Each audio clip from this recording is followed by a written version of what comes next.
The shocking death of Glee star Cory Monteith. An autopsy is scheduled for today, and we're hearing from friends and co-stars. ABC's Neil Karlinski is in Vancouver, Canada, with the latest on that. Good morning, Neil. Robin, good morning. This is the hotel where Cory Monteith died on Saturday. You can see some of the flowers and notes that have been left behind. There is still no known cause of death, but friends and family are hopeful that autopsy later today will shed some light on this incredibly untimely death.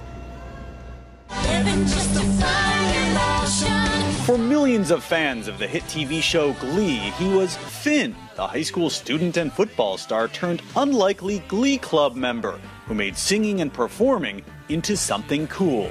Well, no one told me about her. Saturday in downtown Vancouver, Canada, the person behind the character, 31-year-old Cory Monteith, was found unresponsive in his hotel room after he missed his checkout time.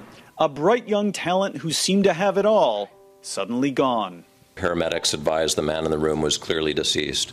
Police say foul play is not suspected, and according to surveillance cameras and room key records, it appears Monteith was alone in his room after returning late from a night with friends. According to TMZ, these are the last known photos of the actor, a week before his death, hanging out with friends the day he checked into his Vancouver hotel. One of them appears to be holding a beer in her hand.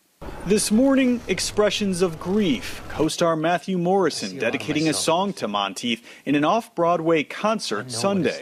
Yesterday we lost a great soul and a brother of mine, Cory Monteith. On social media, the outpouring was overwhelming. From the show's producers, Cory was an exceptional talent, and we will all miss him tremendously.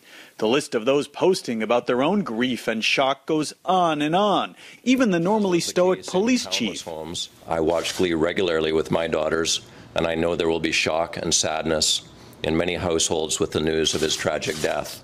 A cause of death isn't known yet, but a troubled upbringing has left warning signs. I felt like I had to step in at some point and relate to people my experience and relate to people the truth of, my life and where I come from. He attended 16 different schools by the time he was 16 when he dropped out. He was a Walmart greeter, a cab driver, and an addict before turning his life around. Were alcohol and drugs ever a problem? Yeah, absolutely. How old were you when you began? I was about 12, actually. I love you.